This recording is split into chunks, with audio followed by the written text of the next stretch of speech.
Hey everybody, it's Corey. We're back with Blue Talks after our little break. We had a chance to have a quick break in between. We don't normally get that opportunity, so I was okay with taking that. And I feel it's also great because it gives us a fresh start again with a fresh new guest. And so excited. As you can see by the screen, we already have our guest on with us. So Debora Hollick, first of all, so excited to have you on board. And secondly, did I pronounce your last name properly? I always worry about last names when I don't ask. And third, can you tell us just a little bit about yourself before we jump right in?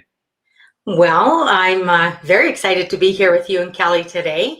I'm excited to be one of your authors in the collaboration book 3 of Business, Life, and the Universe right here. Yeah. And behind me. I got mine up on the bookshelf. Very honored to be part of that. I've been a business owner for many years now. I have a strong background in sales, and I grew up on a farm in northern Saskatchewan, I should say, and had a pretty well-rounded upbringing. You know, I enjoyed growing up on the farm and whatnot. I come from a decent-sized family, lots of relatives, so it was always good. And so lots of different experiences, and a lot of those experiences shaped who I am today. I branched out on my own a long time ago. So it's, like being an entrepreneur, you have your ups and downs, and the ups are great. The downs, not so much. And I've learned my part in those downs.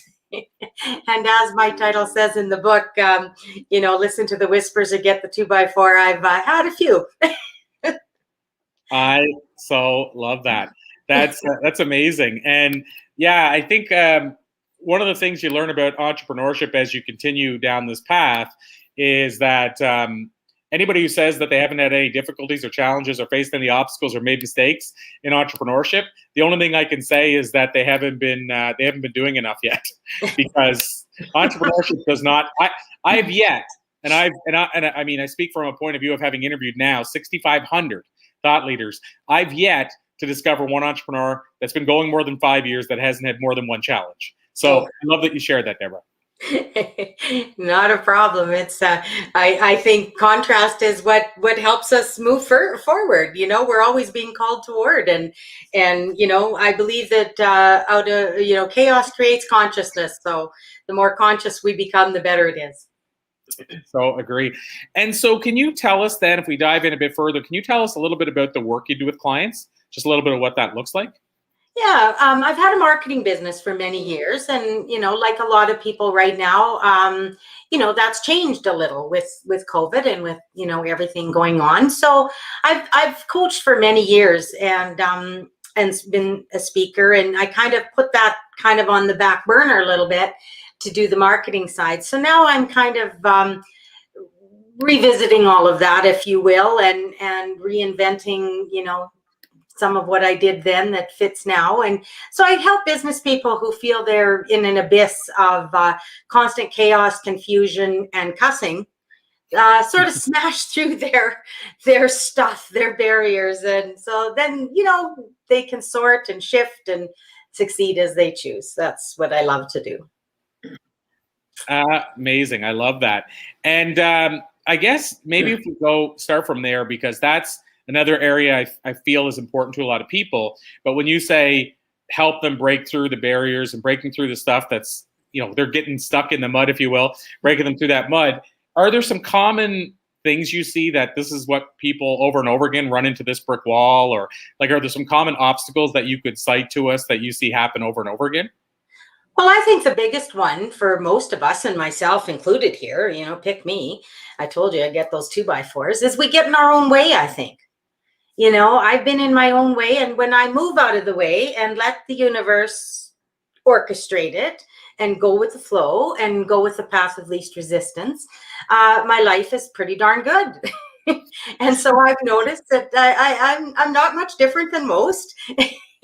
And so I'd like to help people, identify their path of least resistance and what they're being called toward, and work through what they feel they're fearful about. You know, we've all got fears, and, you know, fear is just a thought, really. It's, you know, it's really not anything to get overly excited over, but we tend to put it up there in the forefront. And as soon as we give it a lesser meaning and we, you know, work through it, I think that people move on. So when people can get on their path of least resistance, and when I'm saying that, I'm not saying that the path of least resistance is no resistance. It's just where there's the most positive energy propelling them forward. And as people get to work through that, I find it to be pretty successful. Amazing. And Kelly, I mean, I don't want to take all your thunder. Kelly, did you want to jump in there as well? Did you have anything you want to ask Debora as well in that regard? I love what you're talking about, you know, being hit over the head by a two by four, because a lot of times we get those little whispers of our heart that telling us what to do, and we ignore them. And I know I've had a few 2x4s in my life too. And, you know, a lot of times the reason we have those challenges or complications is because the universe is trying to steer us into another direction. And I find a lot of times some people might think, well, they're putting these challenges in front of us to see how high we're going to jump to get over it. But I think sometimes it's just a redirection of a whole new thing that we're supposed to do. Exactly. We don't, you know, when we're driving down the highway, when we see a road barrier, none of us get out of our cars and jump up and down and scream and yell and why is this here? We just go a different way. Oh, well, it's saying go over here. How come that's so easy on the highway?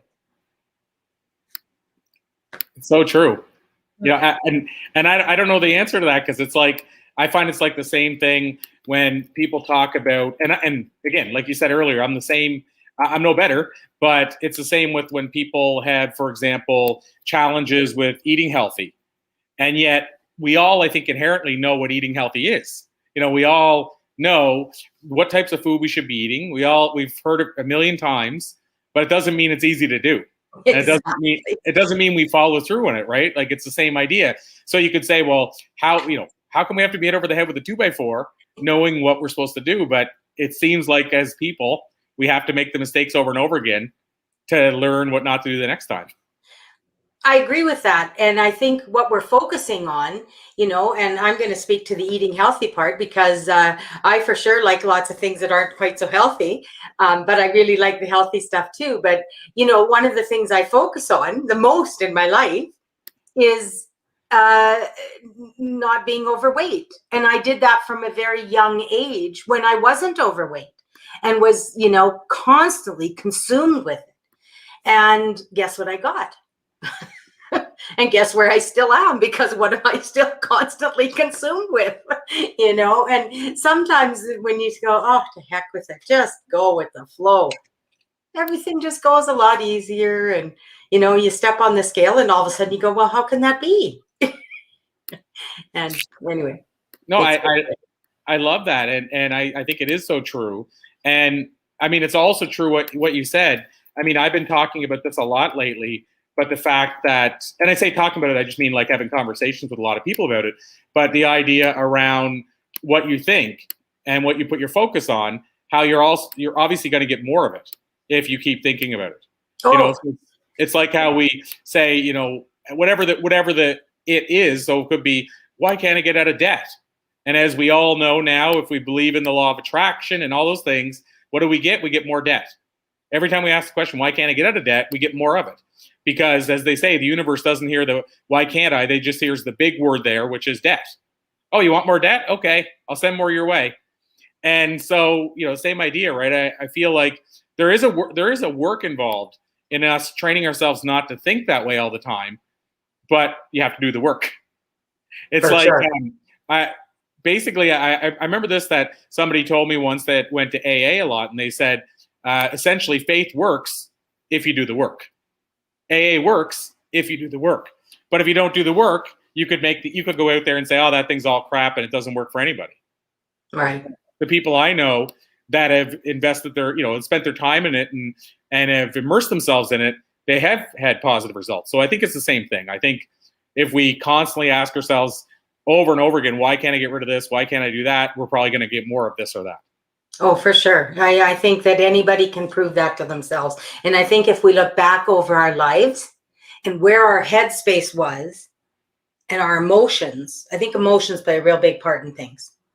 And I think if we look at where we have been emotionally at certain things in our lives, you can go back and go, now I see where I was at in that. I see what my mindset really was. I was telling this story, but I didn't really believe that story. Right. Absolutely. Yeah, that's well, there's another thing. And I mean, I didn't mean to go down this path, but I might as well for a second.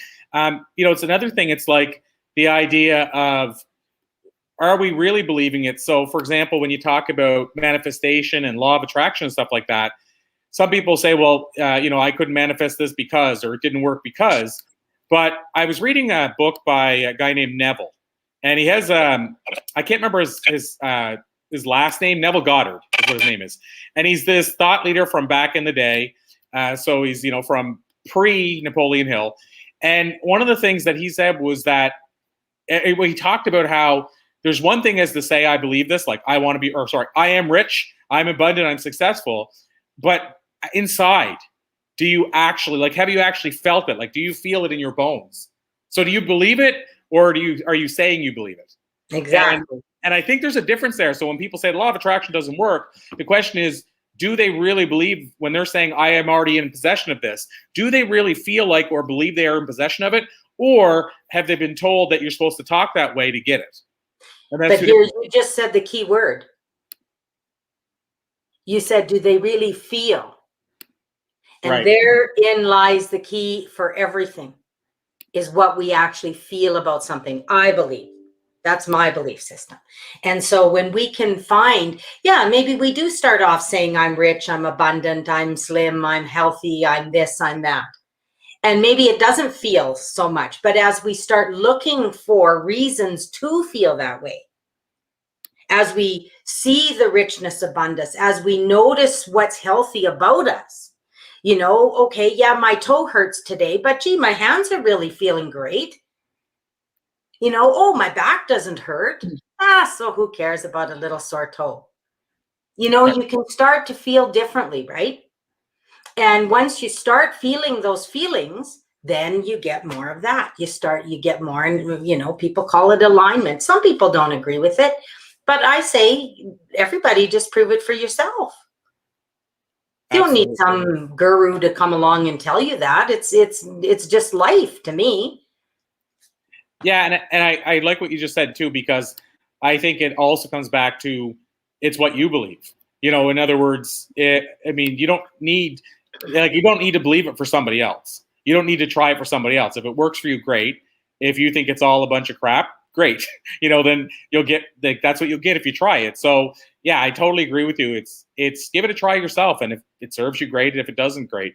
I will say, and then I'll move off of this area because it's a totally different area than I plan to go down. But I will say the other thing is I came into all the stuff as a skeptic, like the idea of that thoughts become things. And I've done a lot of work on it recently, and I started noticing synchronicities coming into my life. So what I started doing was writing them down, because James Redfield in the Celestine talks about the more aware you are of them, the more they're going to happen in your life. And so I thought there's no better way to make myself aware of them than to keep a list of them, to write them down as they happen. And so I've been doing that for a while, and lo and behold, I see 4 or 5 things a day that years ago I would have said that can never happen. And I'll see 4 or 5 of them in a day. So as somebody who came into it as a complete skeptic and thought it was, for lack of a better way of saying it, gypsy work, I didn't know what it was, but I didn't think it was for me.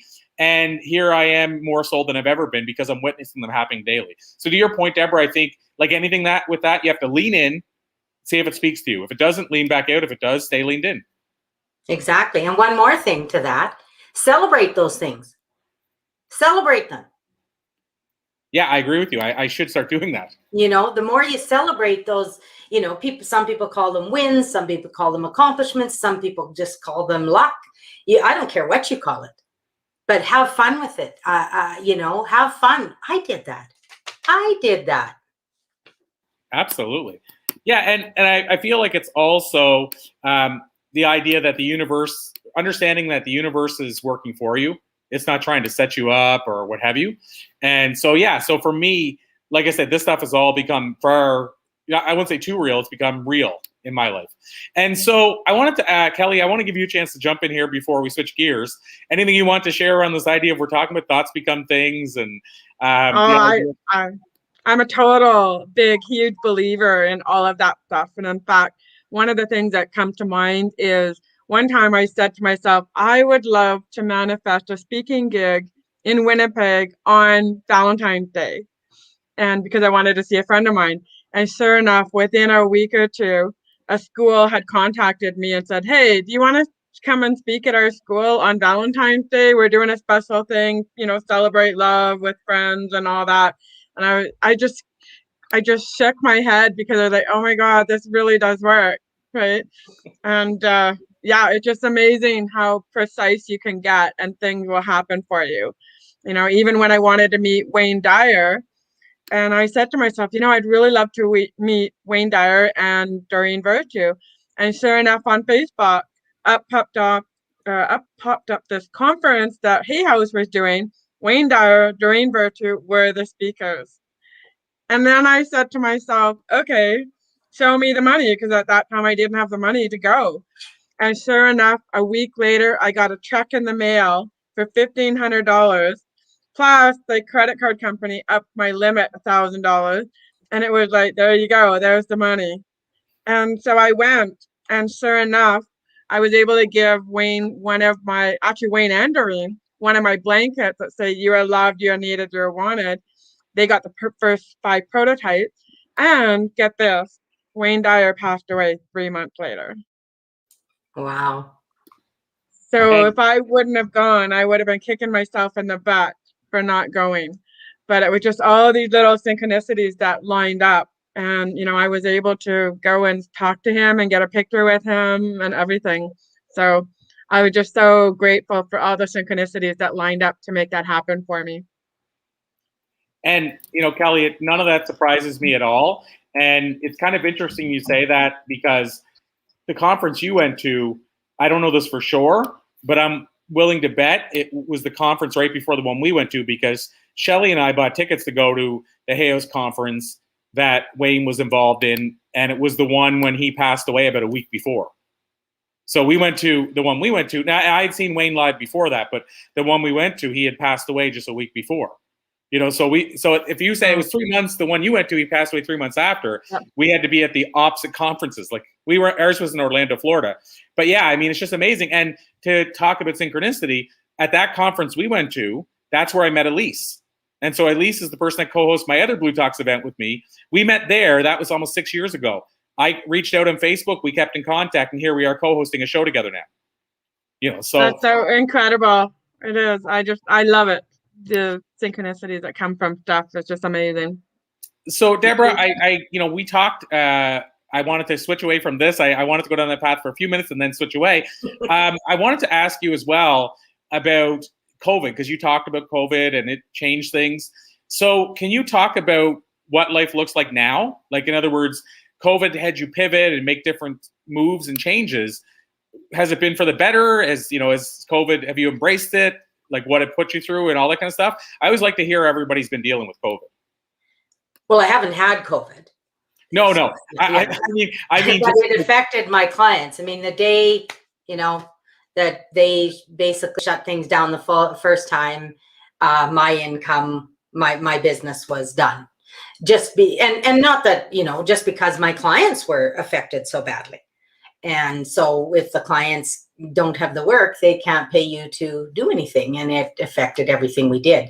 So it gave me, I just looked at it as an opportunity to go back to what I was doing, many, many years ago, where I was speaking and I was, doing more, intuitive coaching or consulting, and just, getting back more into that, taking a look at, what do I really want to be doing? I love both my businesses. I've got my Our Insightful Solutions business, which is the marketing, and I've got the Smash Through Mentor business, which is the intuitive coaching and consulting. So I'm kind of a split personality. So it's not the first time I've had to reinvent myself. I believe as entrepreneurs, you better be ready to get reinventing yourself most of the time, because life changes and life throws you curveballs, and life happens for you, not to you. And sometimes that's a little hard to get your head wrapped around, but you just got to do it, and you move forward, and you be grateful for everything there is. And yeah, so that's kind of what it's given me a chance to focus on. So I'm, focusing more on the intuitive coaching side and helping people get through their stuff. I seem to get ideas when stuff comes through me and people go, oh, that's exactly what I needed to hear. Oh, how did you know that? And I love that, because it's like, I always say they, and they just give me everything I need at the time. And when it helps someone else, that makes my heart sing. Amazing. And how about, I guess, on the other side of things, when we talked about marketing, in your perspective and based on what you've seen, how has marketing changed? Like, what have you seen, in terms of the marketing world, COVID versus pre-COVID? Well, our marketing that we've done in the past, I mean, I've helped people with marketing campaigns and things like that, and things for their website and everything. But what we've done in the past is introduce products and services business to business. So we do the toughest part of the salesperson's job. We're the one who finds out who's the decision maker. Is there a legitimate interest and need for whatever our clients are offering? And we do our best to develop that relationship. So developing relationships now, to me, has become even more challenging, because try to get somebody on the phone nowadays, so it's just very, very different than it was. People aren't in their offices. People are working from home. They're getting messages. They're, this sort of stuff. And they're getting a lot of calls. So it's just really changed. So I think people are doing more now with social media, Clubhouse, many, many platforms. And we're blessed to live in a day and age where there are this many platforms. So it's changed. I mean, all of that has played a part, email and LinkedIn and Facebook and everything. But the actual getting to speak to people now is a whole different ballgame. Yeah, that's such a great point. That's something I haven't heard anybody else bring up, about what the world looks like now in terms of connecting with people, in the sense that, it's funny because I'm kind of in a different world now than I used to be. But early on in my career, and a large part of my speaking career, I was on the phone with clients. So I learned early on, and this is for anybody that wants to get into speaking post-COVID, like let's, assume all the live events came back. One of the things that I found where people struggled, now you have to classify or clarify what you want to be as a speaker. But for people who want to do what Kelly and I did, where you're paid before you walk in the door, so you're not selling, you can sell stuff there, but you're not having to sell anything to get paid for the talk. That right now is what's died to quite a degree, because of the fact that that's usually live speaking. The virtual events, people that are doing those are getting half the fee they would if they were doing it live. That stuff has suffered quite a bit. I believe it's coming back. I mean, I'm already starting to get people reaching out saying, hey, can you speak at our live event at this time? I mean, most of it's late 2021 or early 2022 beyond. But having said that, one of the things that I think where people struggled is the people that wanted to do that kind of speaking don't realize that those kind of things typically that could change, haven't been booked through social media. So in other words, the CEO of corporate company or an association manager of the plumbing association, typically they're not booking their speaker on social media. Exactly. And the key thing is they're getting enough inflow of people reaching out to them via phone, which is this, even though social media is more social, when you're on the phone with the person, you've got their full attention. They're not juggling 1,000 things. And so if I were to guess, I would say, whatever the number is, but probably 75% of the bookings that happen in the speaking world, there's been at least one phone contact. Yeah, I'm talking live speaking now. And so I bring all this up and go full circle, Debora, because that becomes the new challenge if people are switching and gonna, maybe some of them, and a lot of them, I would say, are going to stay in the remote environment now and not get back to the office. How do you reach that person that used to be able to call on the phone and talk to at their office, if now they're given the liberty with their company to not have to answer the phone anymore? Now they can probably do stuff via email or even maybe on private Zoom calls and stuff.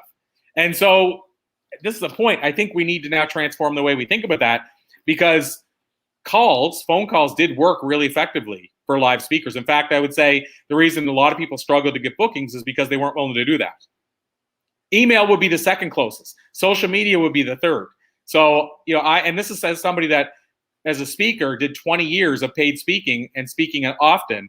And I can tell you that 60% of my bookings, and I'm just throwing a number up, but I mean, the lion's share was through the phone. Probably another 30% was via email.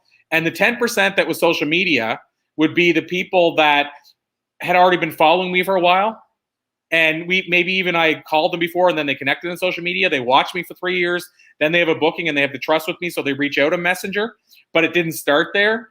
Anything other than referrals and word of mouth and stuff, that's the ratio. So it's a good point you made, Debora, that I think people need to consider is the phone was already struggling for prominence. And I think it's going to be struggling even more now going forward. So that's a bit of transformation.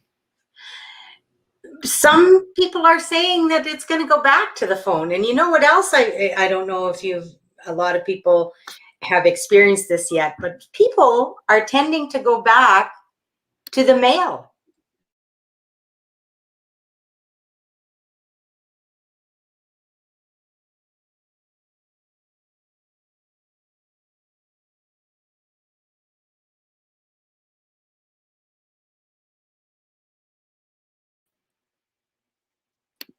Oh, like, I was just going to jump in because it looks like I was the only one left. Like, what the heck? You guys left me all on my own. I guess it kicked me and Debora out. I thought it just kicked me out. And then when I came back in, I saw Kelly was there by herself. That's so weird. And then my son brought me some waffles. They're little heart-shaped waffles. Oh, boom. So there's 3 of them, one for each of you. Oh, great. And whenever I got kicked out, it said Facebook is experiencing technical issues, but I think it's even outside of what we're doing. But who knows? We're back. We're all back now, so that's what matters. Maybe Facebook didn't like it when I mentioned the mail. Yeah, well, that said, I'm going to pull you back into that. So hopefully Facebook likes it the second time, because you were right. You're right saying, I don't know if people noticed, but the mail is making a comeback. And I'm going to say, I'll let you jump back in there, Debora, but I'm going to say, yes, I have noticed that. And we're starting to use that for mailers for like books and stuff to get them in the hands of really big influencers. We're using the mail. We're not using email and saying, hey, do you want an ebook or PDF? We're sending physical books. Yeah, and you know what? If you recall, I mean, things seem to be cyclical, right? We know that in life, right? It's not unlike seasons and, weather in lots of ways, And but so for a long time, and like I say, I've been in the business world a while and seen many, many changes. And I remember when email first came in, like that's like a dinosaur, And so I was in my business and, all of a sudden, you got people saying, oh, send me an email. And you're going, well, why can't we just talk, But anyway, you go with the flow and you make your changes and you adapt. And so for a while, it got to where people only wanted things by email. And then, people, I don't know about you, but I get a lot of emails in a day. So now people do email dumps early in the morning, right? So you don't want to send your stuff early in the morning. You want to get it after they've done their email dump. And so now people don't get anything in the mail. So when they get something in the mail, you say, wow, I got something in the mail. It's not a bill and most people don't even get bills in the mail anymore. So now they get something in the mail. It's like, whoa, somebody sent me something and they open it up. So it's kind of wonderful, but it should be something decent. I think if you want somebody to open something, you make it worth their while. Yeah, to that point, that's why I order stuff, I think, from Amazon, as I like getting the stuff in the mail. Yay, look, I got something. But really, I triggered the something. It's like buying yourself a birthday card and mailing it to yourself. But I get excited, like, to open a book. It doesn't have to be a book. We order, like, stuff for the house. We order stuff online, and it's not because we don't want to support local. It's just we can't buy much local. We're in a small little town, and, there's hardly anywhere you could buy certain items that we want. But it's exciting to get it in the mail, if I'm being honest. We buy the small things local, or if it's a certain book, right? An author, a friend of yours put out a book. Well, we only have one tiny bookstore in the town. And if they're not carrying it, you can't get it locally anyway. So I order a lot of stuff online, and yeah, it's exciting. It's exciting to open that box. And my mail actually goes to my mother's because, well, we always had it set that way when I was traveling so much as a speaker. and we just haven't changed it much. So anyway, she always sends me messages, and I tell her to open it, and she'll open it, and it'll be a picture of a book I ordered, and it's exciting. I get the benefit twice, because she opens it and I see the picture, and then I get to go pick it up. So I agree with you. We like the mail. Yeah, that's like why people shouldn't shy away from sending a picture of something as a gift if something's going to be late, because people get the fun. And I always say to people, well, send them the picture of it, or put that in the birthday card or the Christmas card or whatever, and let them know they have something, that's coming later, so they get the benefit twice. It's better than not sending it at all, because it's going to be late. So I agree with you completely. And so now, Debora, the other thing I want to ask you then is, as far as the work that you do, and as far as if we even circle around to the writing, for example, the contribution to the Blue Talks book, do you see your business in the near future taking another turn again? Like, I know you said you always have to be nimble and always have to be flexible. Do you see it taking another turn again, or do you feel like now, and I want to circle back to the book in a second, but do you feel like now you're grounded where you're supposed to be for the time being, or do you feel like it's going to be another jump again? I think it's sort of a bit of a merry-go-round. I think, you get ready and you do this. I'm not going to turn down ethical work from a company that wants us to do marketing for them, because I feel it's honorable work. I think doing the toughest part of a salesperson's job is important. It's hard. And so I love doing that, but I love speaking. And back to what you were saying, about your live speaking. That's when I did speaking too. I spoke at one event. It was a paid event. Somebody at that event booked me at another event, and so on and so forth. So that's, how it went in those days. We got paid. We got on the stage. We spoke for an hour or whatever it was. And, you did your thing, and away you went, and it was wonderful. With now, I plan on continuing the writing. I'm a contributor for the writing with Maria Ray's Life Coach Journal, which I know you guys are a part of too, and that's exciting. And I thank you for introducing me to Maria, Corey. So thank you for that. I am looking at doing more speaking and lots more writing, as Kelly's aware of. I don't know if you've heard of my Live Life and Wow. I think you have, Corey. And Live Life and Wow to me is wonder, openness, and wisdom. And I'm in the process of, with Kelly's help, writing a book on that. And it's going to be a nice short book of wows. And, I think there's wow in every different language. And I think there's wow that's fun and wow that's not so much fun. And I want to share that with people. And I'd like, my goal is to get people thinking differently, get people looking at the wonder of life instead of the woes.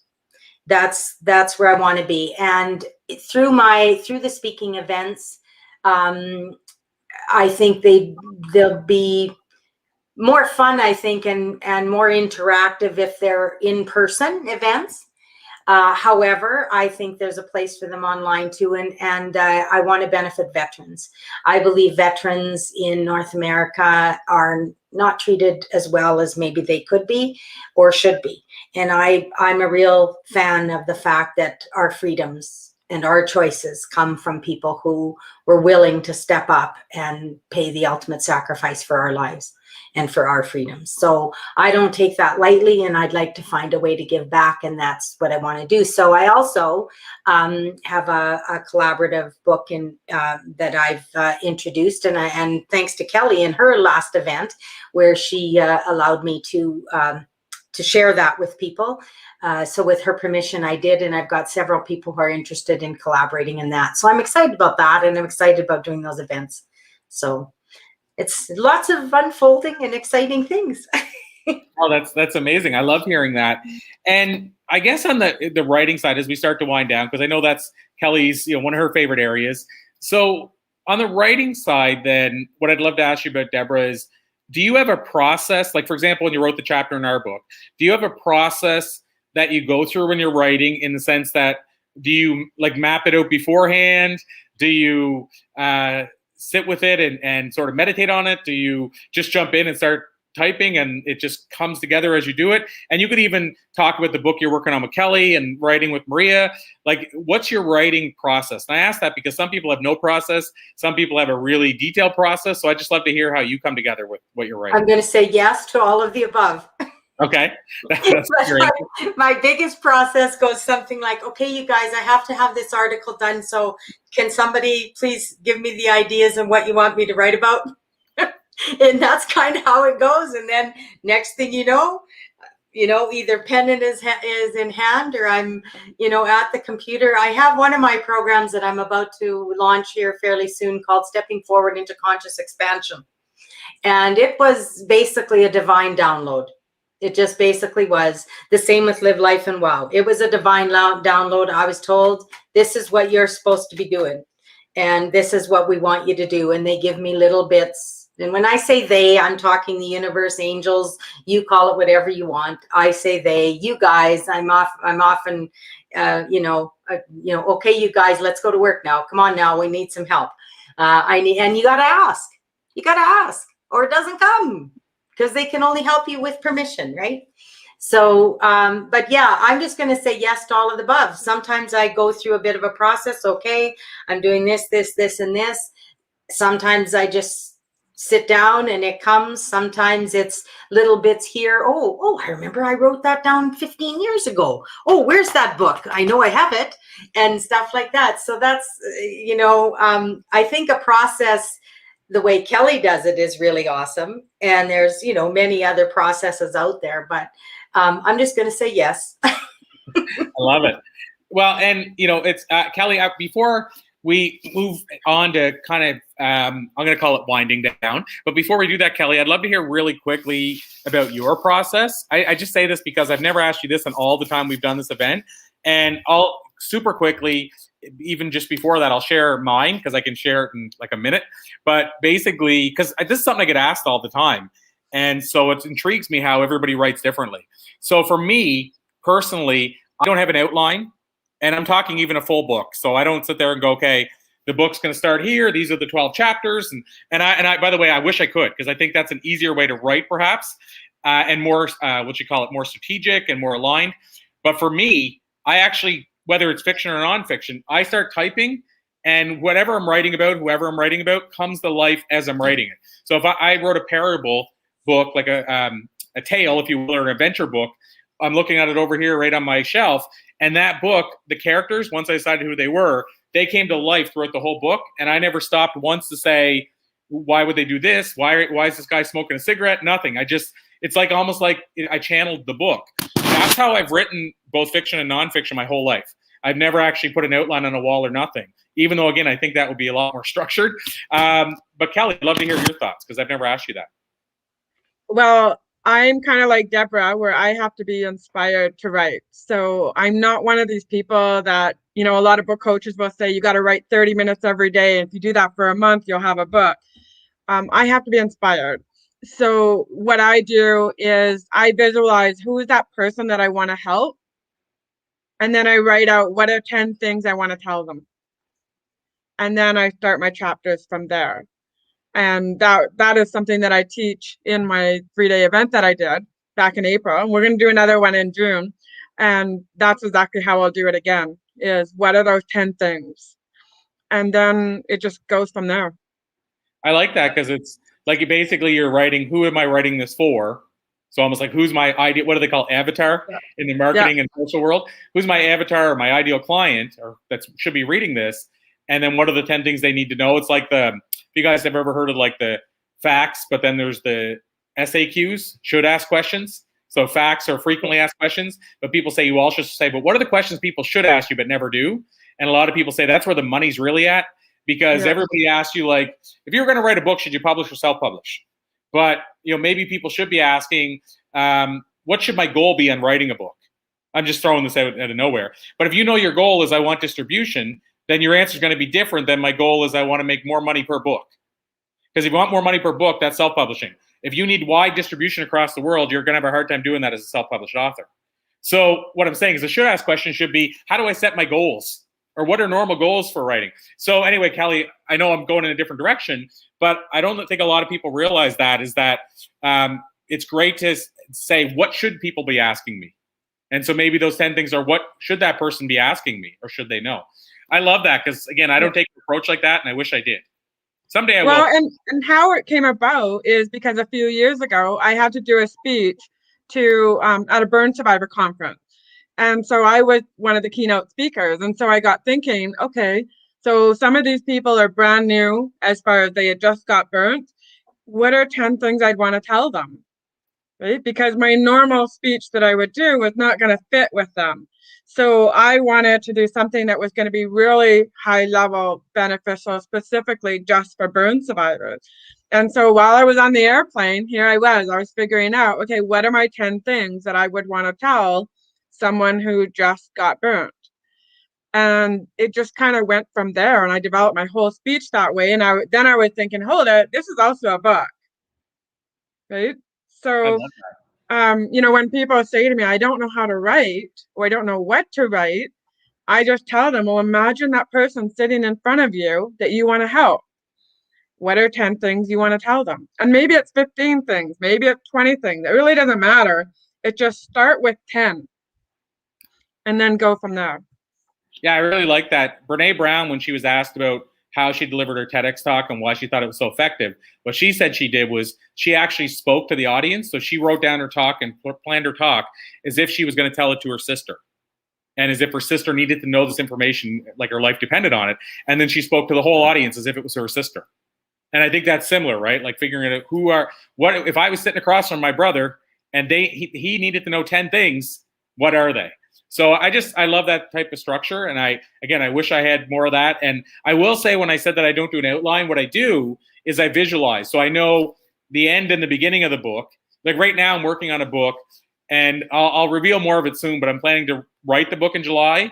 But as I'm going through my day, every time I get inspired on something, I'll text myself something or message myself something. And so I already can picture how the book's coming together. I know what the basis of the book's going to be, but I don't know what the character is going to say or any of the dialogue or any of that type of thing. And that's when I'll just sit down and write.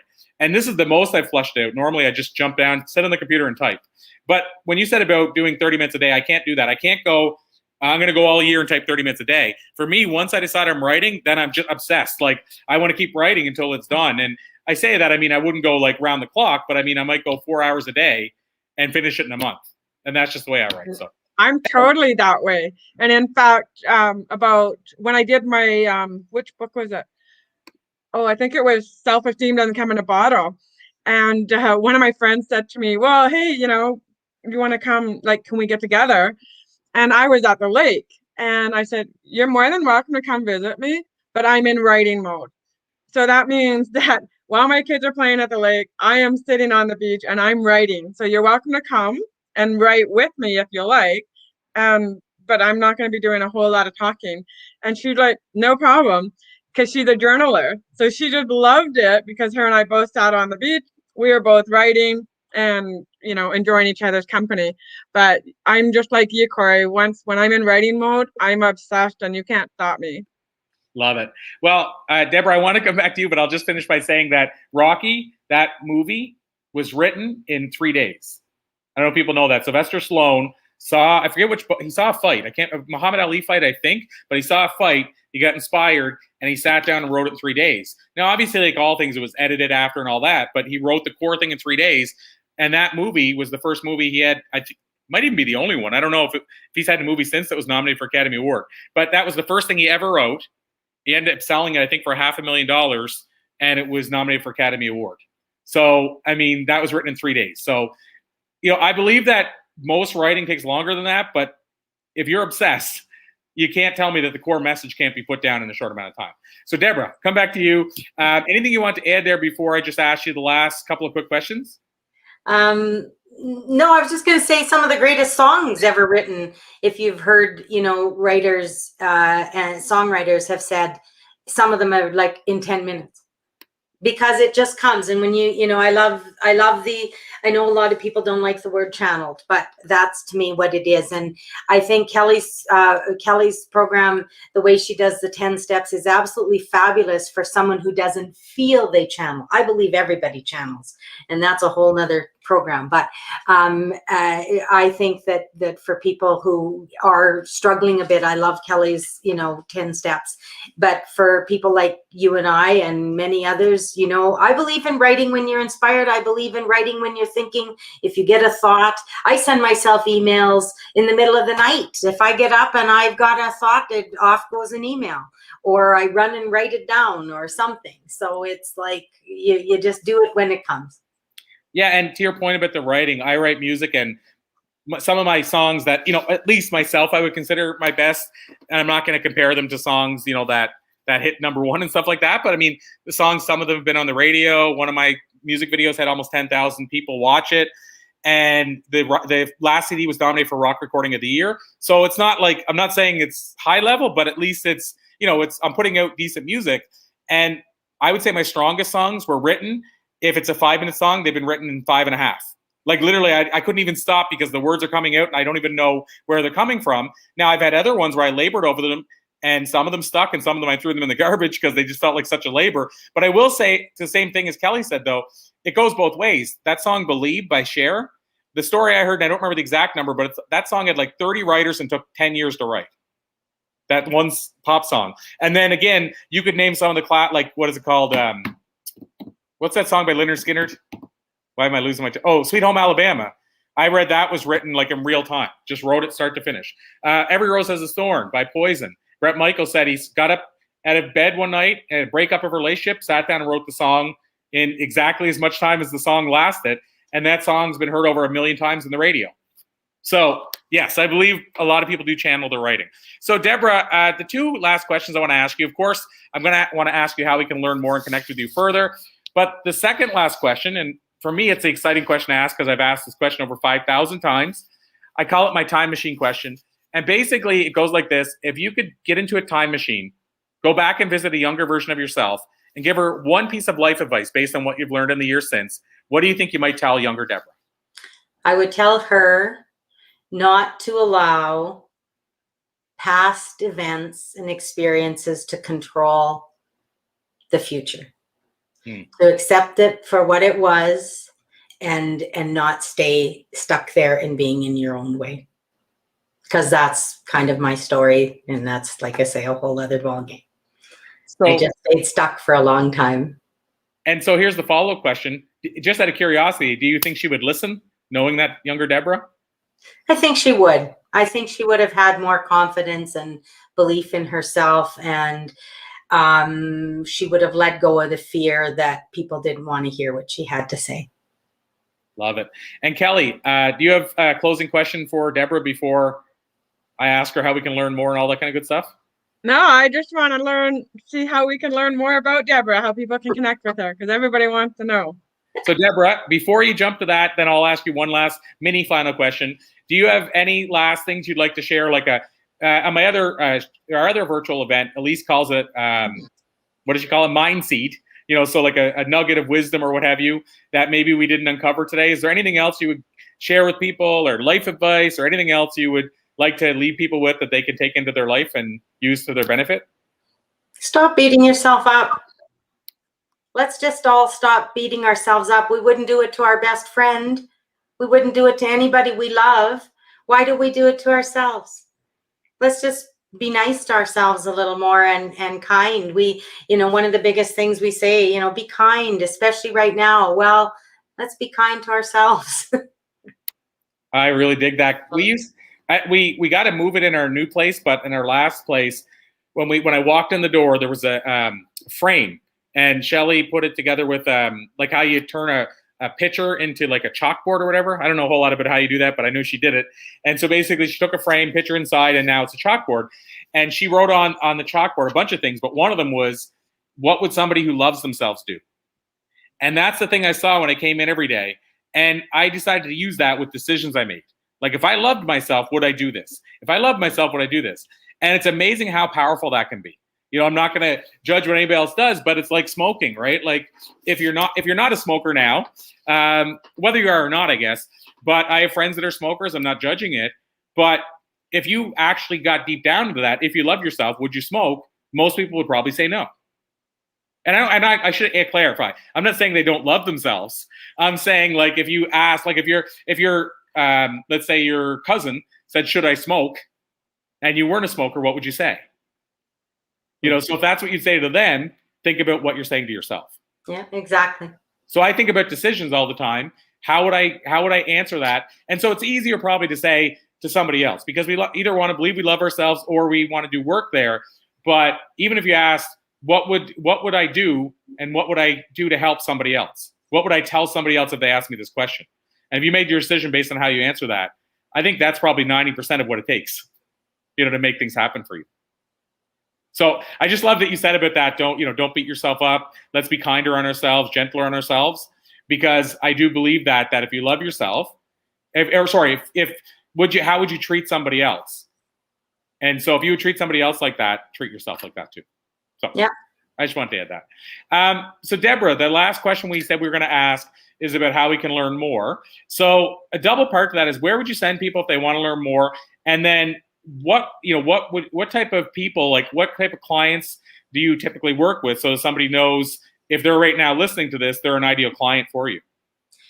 Well, I work with professional people, business people, organizations, again, depending on which side, whether they're wanting the marketing or the intuitive consulting. And that lots of times goes hand in hand, by the way.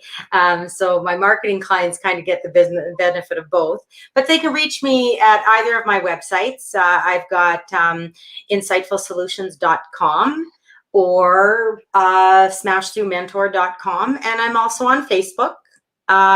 It's Smash Through Mentor. And I'm on LinkedIn under my name, Debora J. Hollick. And so reach out to me, however, and you'll find me somewhere. I love it.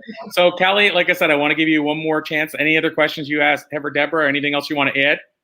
No, I think it's great. Thank you so much for joining us today, Debora. It's been great chatting with you. Well, thank you. I could talk to you guys all day. You guys do great work. I want to say thank you for all you've done for so many of us. So I regularly express my gratitude and my encouragement for people to reach out to both of you. So thank you again so much.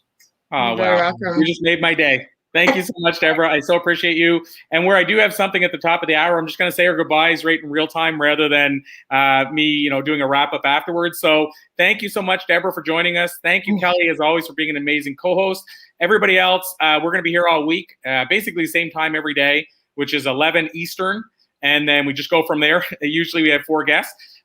So we'll be back tomorrow, same place, same start time. Kelly, again, anything else you want to add before we all run off? No, that's everything. Okay, so I'll just say, if you want to learn more about Blue Talks, visit us at bluetalks.com. Blue Talks book number 4, Kelly and I are working on getting it released. Actually, I think the website's up right now, so we'll probably talk a bit about that tomorrow. So again, thank you both. I appreciate you. I salute you. We'll call it a to be continued, and I'll see you tomorrow, Kelly. Okay, bye. Bye now. Thanks, everybody. So appreciate you all.